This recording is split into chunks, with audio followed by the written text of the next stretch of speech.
Buen día. Esta semana estaba haciendo un pequeño repaso de lo que hemos estado estudiando en el Salmo 119. Miren lo que hemos estudiado.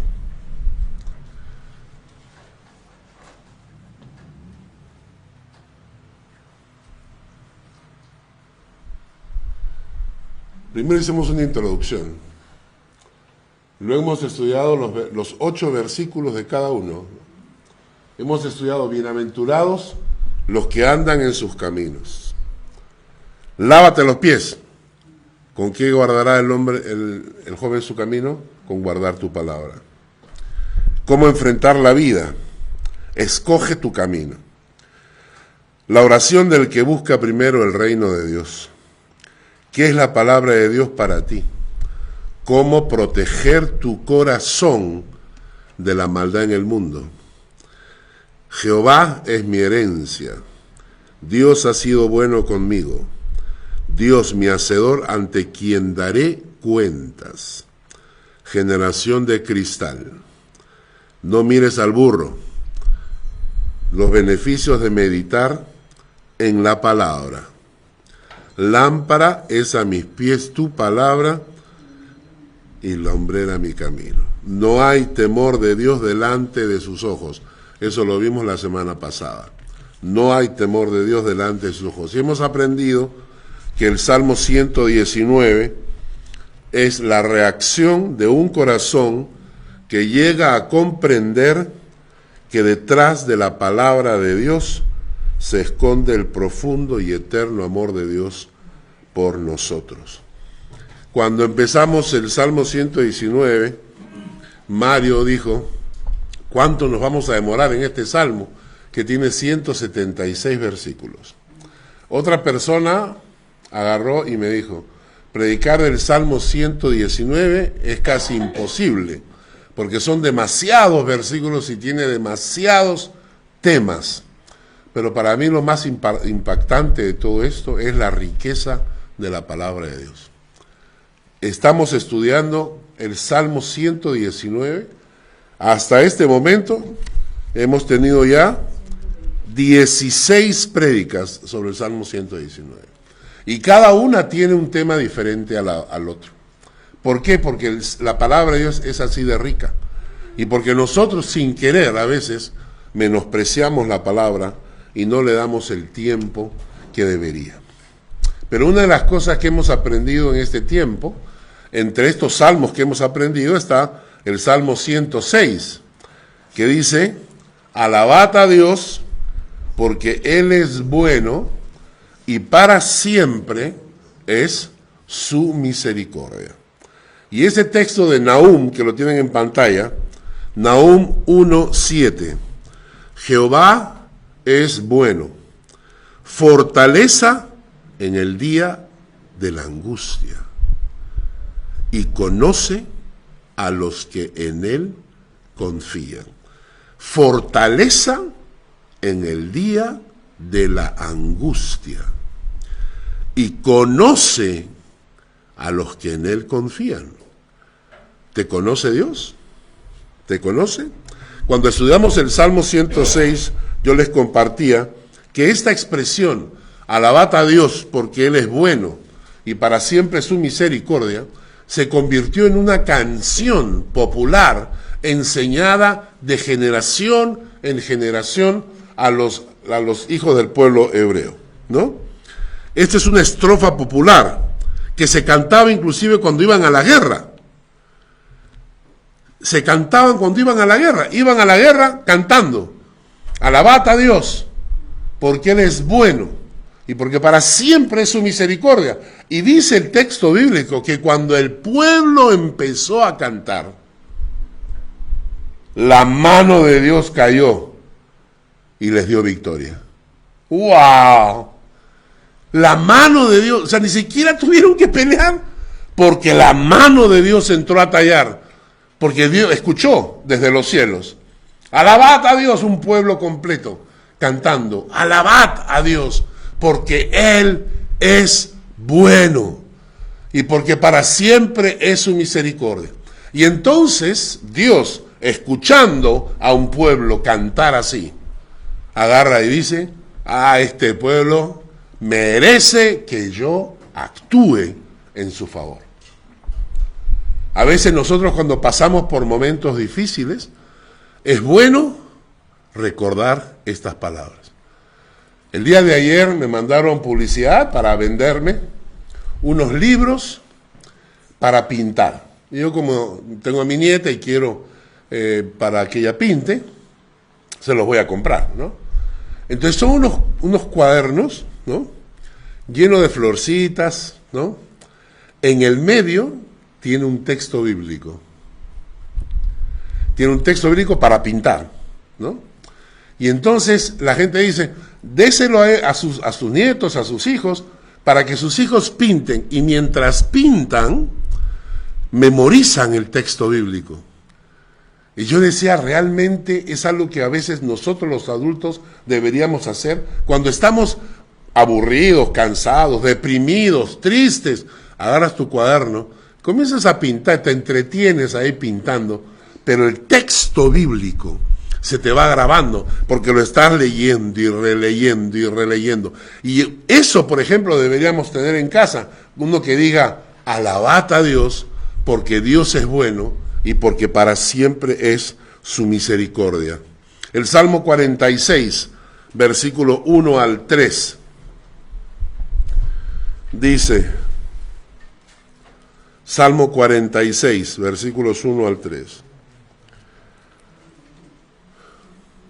Dios es nuestro amparo y nuestra fortaleza, nuestro pronto auxilio en las tribulaciones. Por tanto, no temeremos, aunque la tierra sea removida y se traspasen los montes al corazón del mar, aunque bramen y se turben sus aguas y tiemblen los montes a causa de su braveza. Dios es nuestro amparo, nuestra fortaleza, nuestro pronto auxilio en la tribulación. Aunque se traspasen los montes a la mar, aunque la tierra tiemble, debemos de confiar. Y esta es la palabra, ¿no? ¿Ok? Ahora, cuando yo comienzo a ver la historia, digo, el pueblo estaba esclavo, los egipcios abusaban de ellos, y un Dios bueno, ¿qué hizo? Les manda a Moisés. Moisés llegó para liberar al pueblo de esa esclavitud. Y yo comencé a pensar en mi vida, ¿a quién usó Dios para liberarme a mí de la esclavitud en la cual yo estaba? ¿A quién mandó? Dios mandó a un alemán. Se llamaba Horst Dieter Körner, ¿no?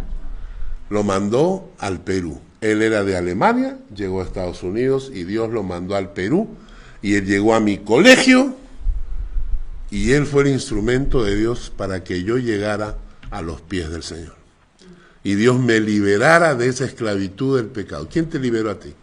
¿Quién usó? Daniel Rodríguez. Daniel Rodríguez. Daniel Rodríguez. ¿Lo recuerdas? Un viernes a la mañana, a la mañana. Mira, qué lindo. Daniel Rodríguez, entonces, en el caso de Mario.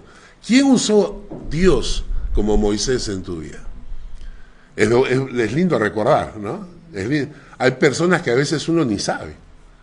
Hay gente que a veces se me acercó en algún momento y se me acercó y me dijeron, tú me llevaste a los pies del Señor. Y yo le dije, ¿cómo?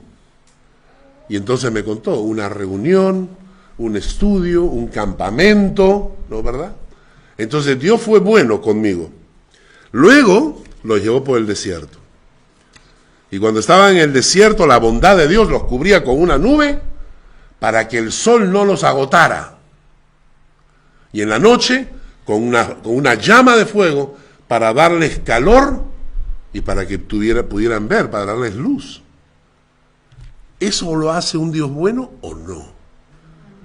Dios es bueno. Dios podría haber dicho, basta ya, caramba, ya los liberé, ¿ya? ¿Están contentos? Ya, pues ahora caminen, pues, ¿no? Pero Dios no hizo eso. Dios estuvo con su pueblo porque Dios es bueno. Muchas veces Dios mismo luchó sus batallas. Dios mismo luchó sus batallas, como muchas veces ha luchado las mías.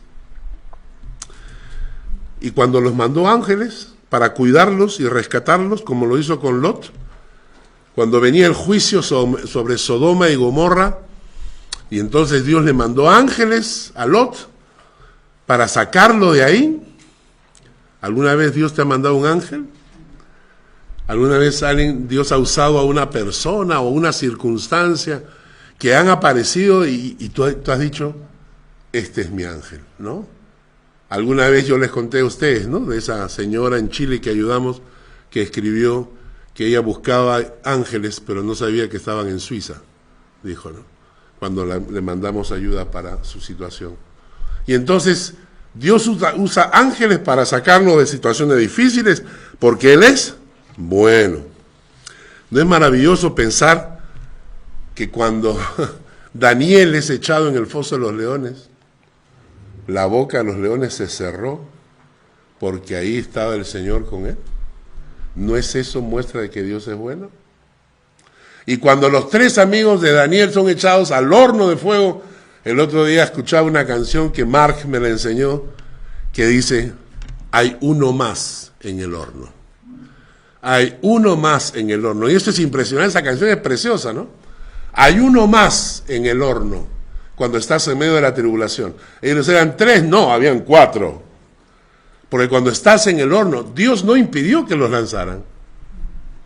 Dios pudo haber mandado un rayo y quemar a toda esa gente antes que los 3 amigos entraran al horno de fuego.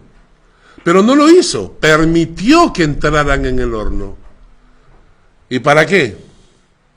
Para que supieran que aun cuando te toca entrar en el horno, hay uno más en el horno contigo, que es la presencia de Dios. ¿Ah?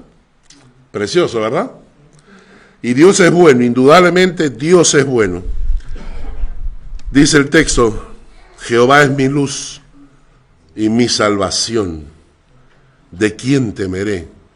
Jehová es la fuerza de mi vida, la fortaleza de mi vida. ¿De quién he de atemorizarme? En Isaías 41, ese pasaje que es tan conocido, no temas, porque yo estoy contigo. No desmayes, yo soy tu Dios que te esfuerzo. Siempre te ayudaré y siempre te sustentaré con la diestra de mi justicia. Yo, Jehová, soy tu Dios, quien te sostiene de tu mano derecha y te dice, no temas, yo te ayudo. Indudablemente Dios es bueno. Sin embargo, hay épocas difíciles para el pueblo de Dios. Y hay épocas que me llaman la atención. ¿Saben por qué? La semana pasada vimos este cuadro que es cuando no temo a Dios, ¿no? Cuando no temo a Dios. Y dice que cuando no temo a Dios, yo digo, yo puedo menospreciar a Dios. Y lo menosprecio de tantas maneras, a veces las cosas más simples, más elementales, menosprecio a Dios, ¿no? O por ejemplo, pienso que puedo ofender a Dios, o burlarme de Dios, y que Dios no se va a dar cuenta porque Dios es tonto. Entonces yo puedo burlarme de Él, yo puedo pecar, lo puedo insultar, y Dios no se va a dar cuenta porque es tontito Dios, ¿no? No se da cuenta. O puedo ofenderlo, insultarlo, y tiene que aguantárselas, porque yo soy el rey del universo. Él no, yo soy el rey del universo. O por último, puedo manipular a Dios, es decir, lo uso cuando lo necesito y lo desecho cuando no me sirve, ¿verdad? ¿Y saben qué? El pueblo de Dios, y eso te incluye a ti y a mí, escuchen bien, el pueblo de Dios, muchas veces, cuando se acostumbra a la bendición, cuando se acostumbra a ser protegido por Dios, cuando se acostumbra a que Dios está a tu lado, entonces comienzas a menospreciarlo. Comienzas a burlarte de Él, comienzas a ofenderlo, comienzas a tratar de usarlo. ¿Y saben qué ocurre? ¿Qué harías tú como padre si tu hijo está haciendo las cosas mal? ¿Dejas que siga haciéndolas o lo corriges? Lo corriges, ¿verdad? Y miren ustedes lo que pasó. Quiero que me acompañen para leer Jueces, capítulo 6,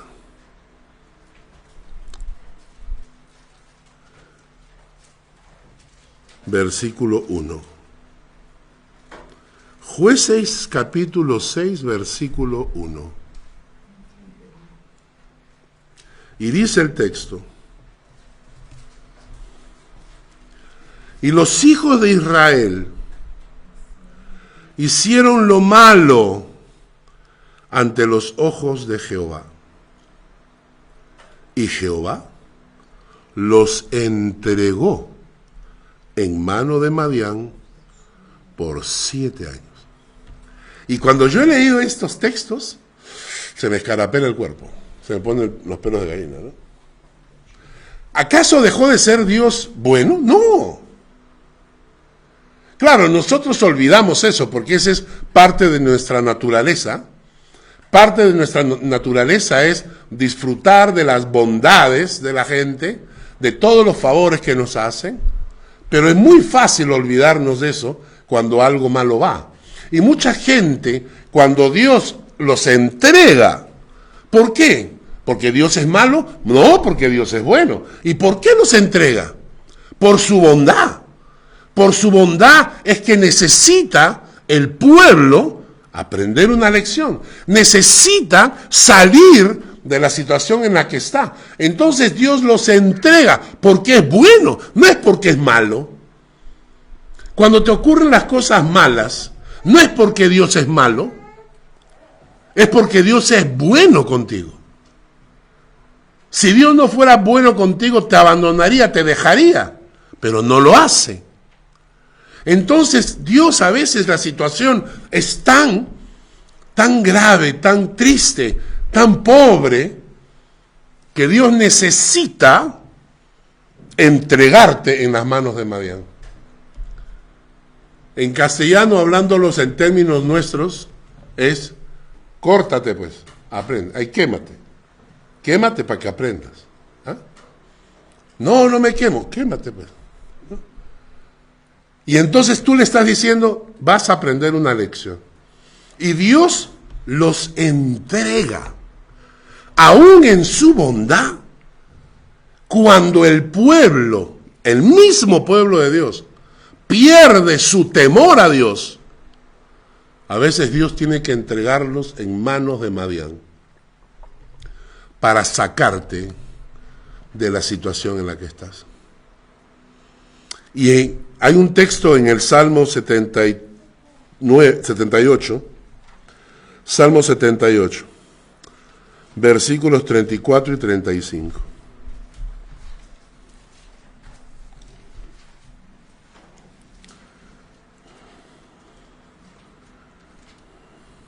Dice: si los hacía morir,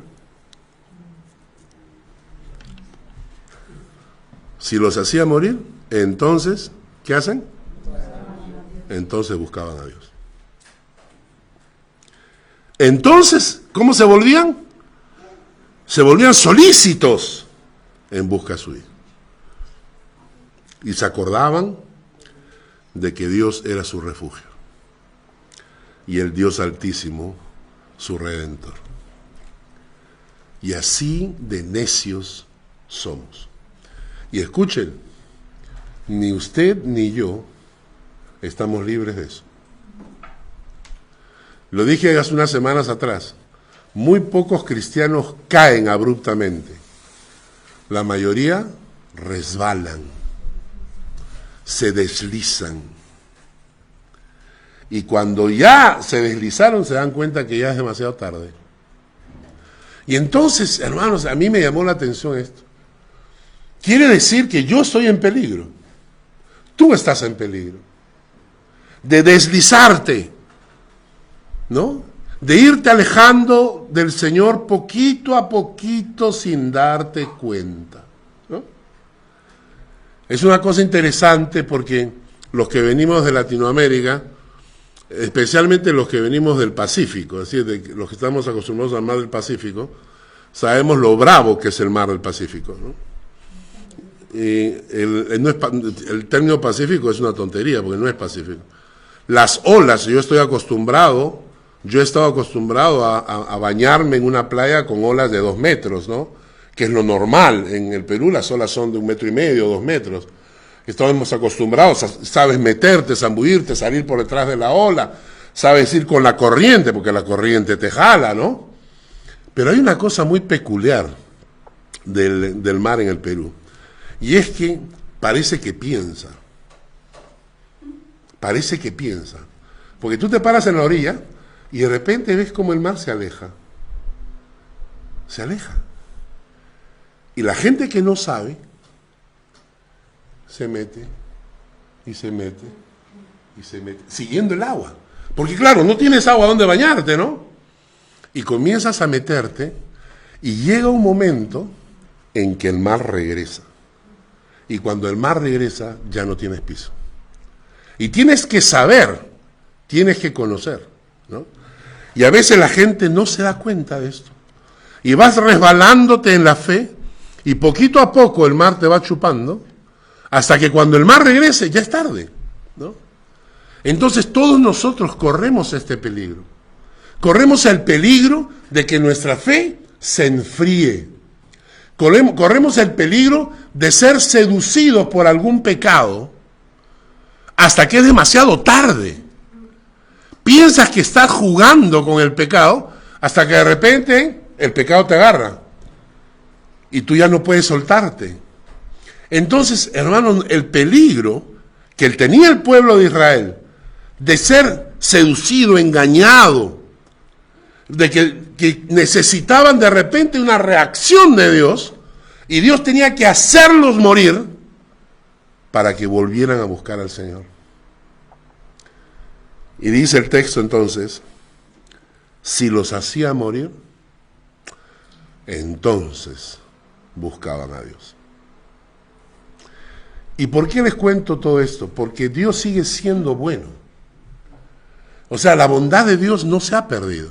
Él sigue siendo bueno, pero aún en su bondad, a veces necesita que escarmentemos una experiencia. Y eso es lo que nos dice el Salmo 119, en los primeros 2 versículos, el versículo 121 y 122. Y por eso les hablo de este tema el día de hoy. Porque en el Salmo 119, los versículos 121 y 122, el salmista dice, juicio y justicia he hecho, no me abandones a mis opresores. Afianza a tu siervo para bien. No permitas que los soberbios me opriman. O en otras palabras, no me entregues en manos de Madián. No me entregues en manos de mis enemigos. No permitas que mis enemigos tomen ventaja sobre mí. No permitas que los malos que quieren hacerme daño ganen. Todos nosotros, hermanos, hemos pasado por épocas. Si hay algo que a mí me da pena, yo les cuento, ¿no? Yo tengo mucha piel de chancho, ¿no? Mucha piel gruesa, ¿no? Cuero fuerte. Entonces, para mí es muy difícil que alguien que haga algo me duela. Ya he vivido demasiadas cosas. La gente más cercana es la que más te duele. Pero si hay algo que he aprendido, por ejemplo, es que a veces hay personas a las cuales tú has ayudado tanto y de repente esas personas hablan mal de ti. Y tú te preguntas, ¿sí? Pero si le di, le ayudé, le estuve, etcétera, etcétera. ¿por qué? ¿No? Y eso clava en el corazón, ¿no es cierto? Y entonces son la gente que está cercana, y entonces yo a estas personas, cuando oro a Dios, le digo, Señor, no permitas que su maldad prospere. No permitas que su chisme avance o crezca. No, protégeme tú, porque yo no puedo. Es como agarrar una almohada, ¿no? Y comienza a botar las plumas al aire, ¿no? Y por más que la gente te pida perdón, no puedes recuperar las plumas. Ya las plumas salieron volando, ¿no? Y entonces, ¿qué cosa escuchará la gente, no? Y entonces yo le decía, Señor, no permitas que la gente mala que me conoce, o que la gente mala que tiene algún problema conmigo, que sus comentarios prosperen. Y entonces el salmista empieza diciendo, juicio y justicia he hecho, no me abandones a mis opresores. Y luego añade, afianza a tu siervo para bien, no permitas que los soberbios me opriman. Señor, no permitas que yo caiga en manos de Madián. No me entregues en las manos de Madián, ¿no? Y ahora, la porción del Salmo nos dice algunas cosas. Nos da 4 consejos. Y miren lo que dice el salmista. Empieza diciendo esto. Juicio y justicia he hecho. ¿Y cuál es la consecuencia? Y por eso, porque juicio y justicia he hecho, no me abandones a mis opresores. Entonces yo dije, ok, perfecto. Como yo no quiero pasar por esta situación, como yo no quiero que Dios me entregue a mis opresores, no quiero que Dios me entregue a la gente mala, no quiero eso, entonces el primer consejo es, sé justo siempre. Sé una persona justa y haz justicia siempre. ¿Y por qué? En el Salmos 33, versículo 5, dice, Salmo 33, versículo 5, dice, Él, hablando de Dios, Dios ama la justicia, el juicio, y de la misericordia de Jehová está llena la tierra. O sea, la justicia y el juicio son cosas que Dios ama. Segundo, Salmo 89, versículo 14. Salmo 89, versículo 14. Justicia y juicio son el cimiento de tu trono. Misericordia y verdad van delante de tu rostro.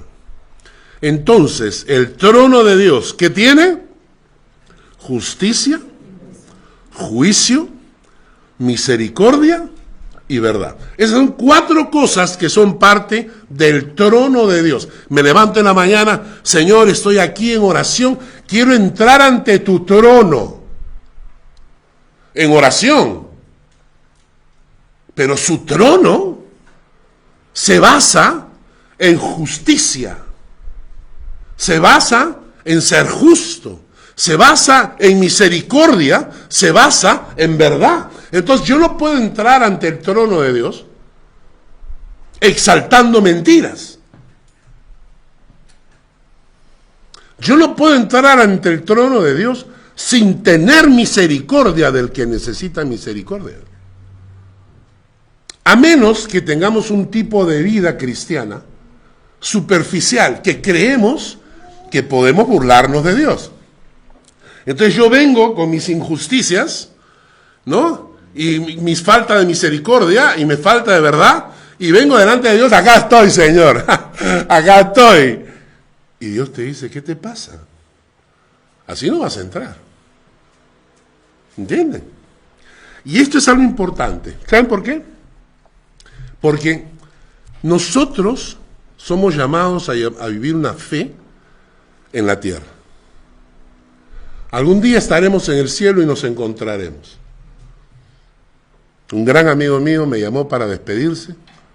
Tiene cáncer. El doctor le ha dicho que ya tiene el cáncer generalizado. Alberto. Se despidió de mí.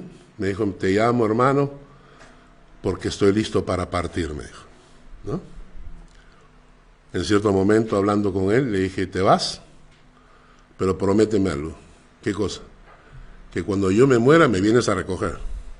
Quiero ver tu cara ahí, ¿no? Pero es que uno sabe que te vas a ir a la presencia de Dios algún día, todos nosotros. Nos vamos a ir, de todas maneras, nos enterraremos unos a otros de hecho, ¿verdad? Pero a veces vivimos la fe encerrados en un mundo espiritual y nos hemos olvidado, hermanos, de que la fe se vive acá. Es decir, que yo tengo que dar testimonio de que soy un auténtico hijo de Dios. ¿Cómo? De tal palo, tal astilla. Justicia, juicio, verdad, misericordia, tienen que ser parte de mi vida cotidiana. Yo no puedo vivir la fe de una manera superficial y simplemente pareciéndome más al mundo que a los hijos de Dios. ¿Entendieron lo que quiero decir? ¿Y por qué? Porque si mi fe no aterriza a mi vida cotidiana, no sirve. ¿Se acuerdan de Santiago? Cuando Santiago dice fe y obras. El que no tiene las obras, ¿qué pasa? Su fe está muerta. Por ello, cuando mi justicia y mi juicio es justo, entonces estoy exaltando a Dios. Pero, y abran bien sus ojos y sus oídos,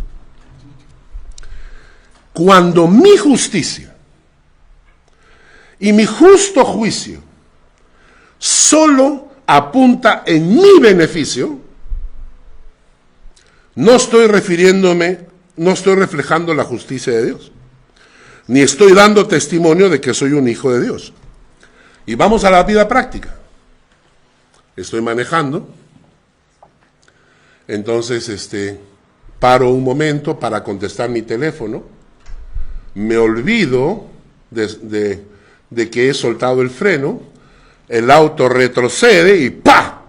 Choca el de atrás. Y entonces cuando nos bajamos, veo que está el choque es posterior a mi auto y en él es la parte delantera. Pero ¿qué dice la ley con los policías? El que choca por atrás paga, ¿no? Entonces cuando llega la policía, ¿quién va a pagar? Él me chocó por atrás. Y el otro, no, pero fue tu auto que él retrocedió. No, usted tenía que estar atento, pues. No, ¿cómo que atento? Fue tu auto el que retrocedió y me chocaste. Sí, pero la ley dice que el que choca por atrás paga. Te toca pagar a ti, ¿no? Ese comportamiento no es justo. Ni hace honor a la verdad. Ese comportamiento no es de un hijo de Dios, es de un hijo del diablo. ¿Por qué? Porque estás usando la justicia que solo te beneficia a ti. Y todo lo que te beneficia a ti, tú lo defines como eso es justicia. ¿No es cierto? Cuando trabajas, ¿qué exiges de tu empleador? A ver, te van a contratar en un trabajo y ¿qué exiges? Puntualidad. O sea, ¿qué le exiges tú a tu jefe? Buena remuneración. Buena remuneración básico, ¿no es cierto? Claro, una buena remuneración. ¿Cuánto? ¿Cuánto me vas a pagar? La otra cosa que le preguntas es ¿cuántas horas? ¿Cuánto me pagas? ¿Cuántas horas? ¿Qué días? ¿No? Mis vacaciones. Beneficios sociales. ¿Ah? Martes a viernes, sábado, domingo, lunes libre. Ajá, muy bien. Entonces, cuando tú vas a aceptar un trabajo, tienes ciertas condiciones, ¿no es cierto? Y cuando tú contratas a alguien,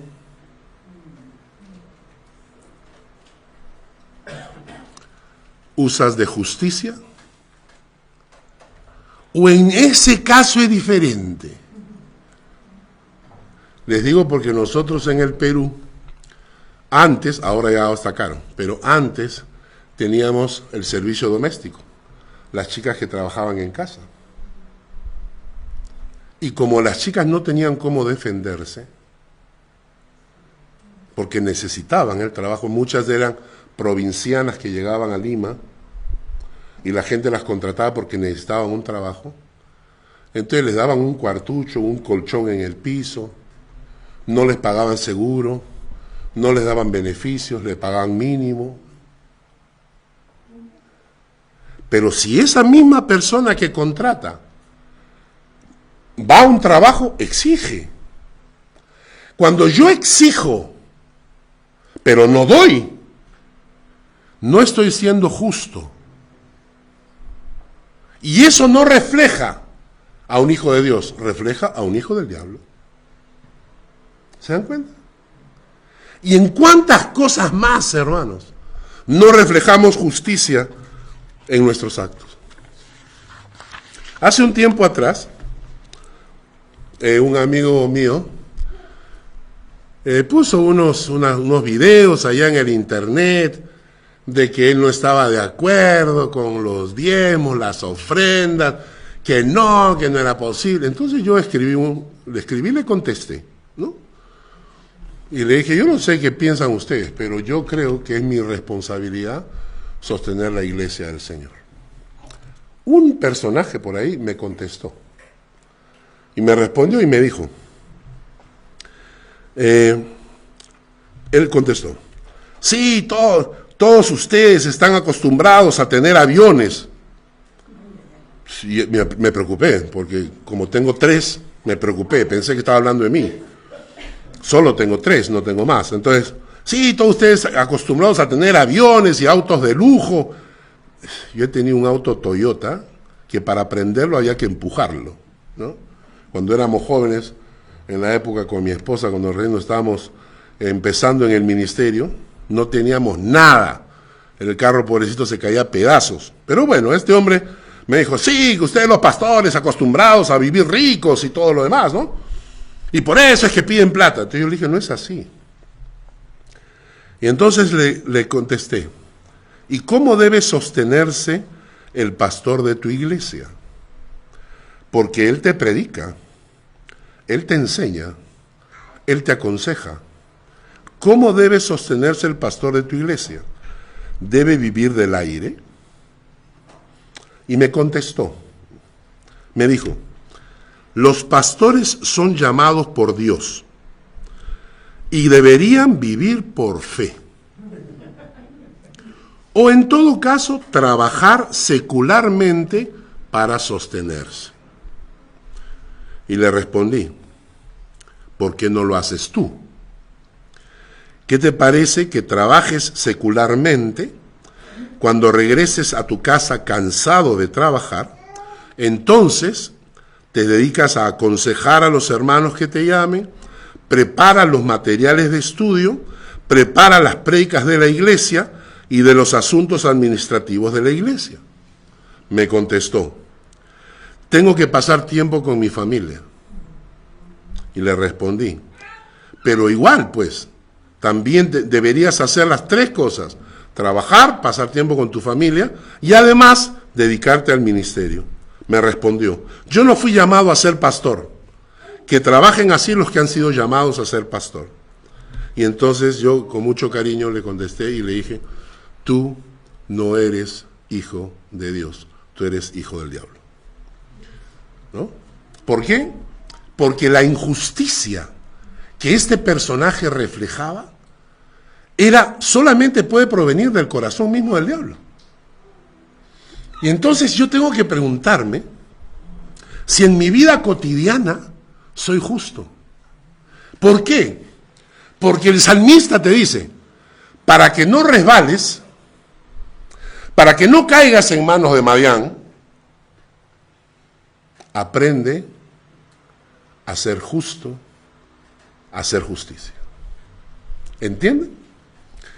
Ahora hay una cosa interesante, ¿no? Y este es otro aspecto. Lo estamos viviendo muy de cerca. Cuando no solamente la justicia se define por mi beneficio, es decir, todo lo que me beneficia es justo y todo lo que no me beneficia es injusto, sino además, cuando lo justo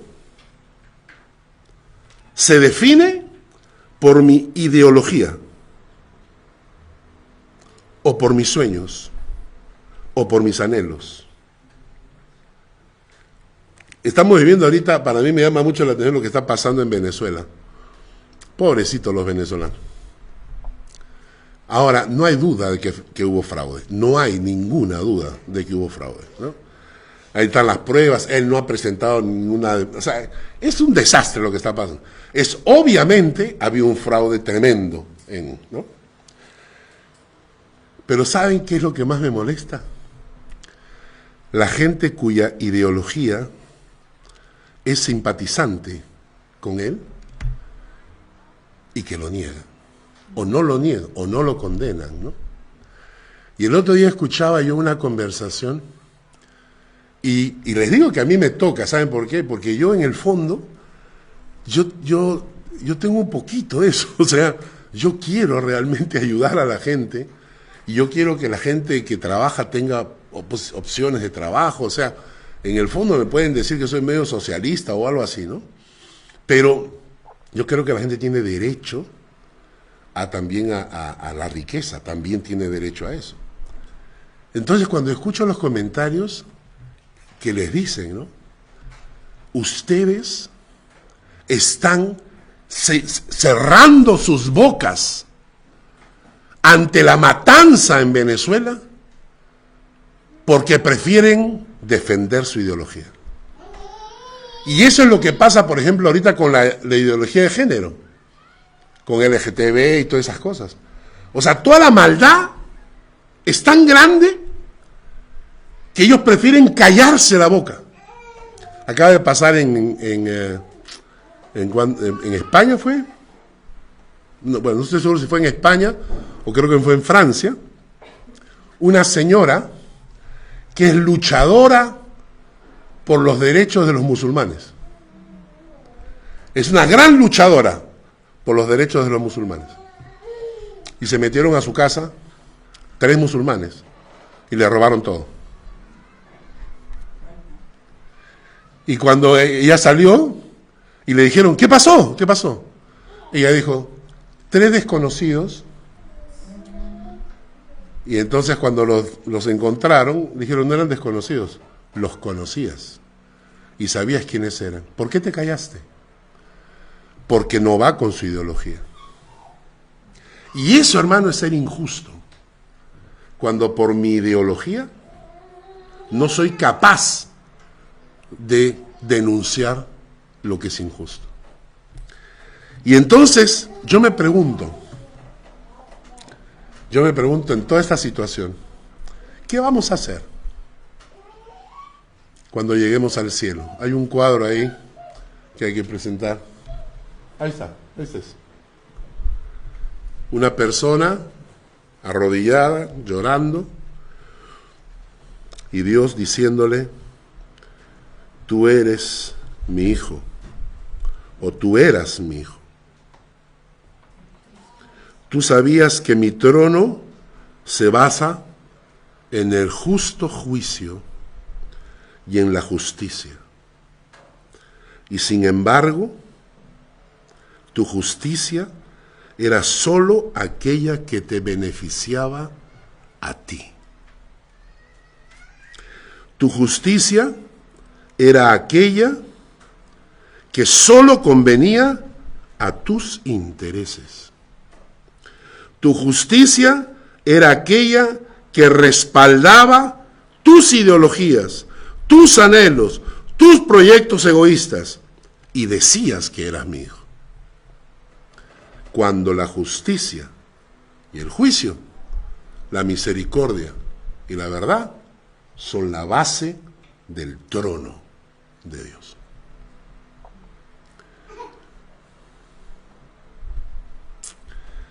Hay tantos ejemplos, hermanos. Hay tantos ejemplos en nuestra vida cotidiana. Veía el otro día un video que me gustó mucho. Una señora deja las llaves de su auto adentro, ¿no? Entonces traen a un mecánico. El mecánico abre el auto, saca las llaves y le dice a la señora, son $20. Y la señora, no, $20, ¿estás loco tú? ¿Qué te pasa? $20 por un minuto. Y él dice, no le estoy cobrando por el minuto, le estoy cobrando por el conocimiento. Yo sé hacerlo, usted no.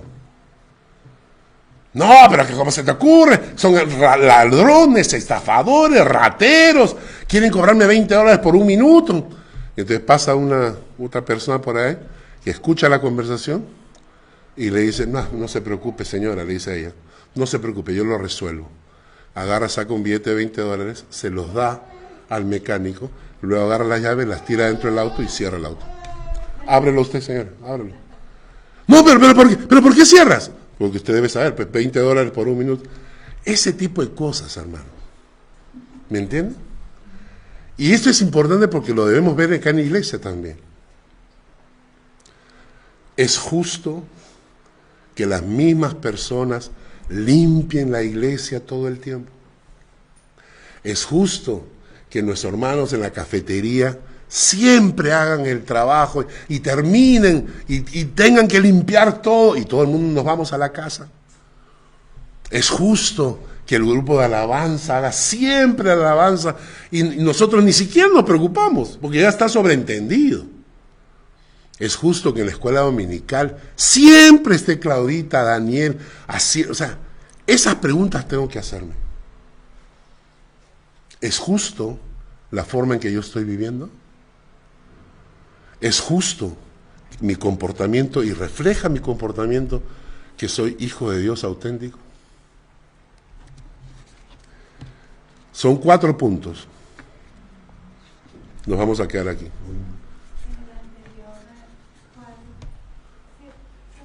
Yo le hacía la pregunta, ¿3 pies? Yo iba a preguntar. Ese es la inteligencia artificial. Ese es cuando yo pido a la inteligencia. El otro día me dijo el niño con 6 dedos, ¿no? La inteligencia artificial no razona.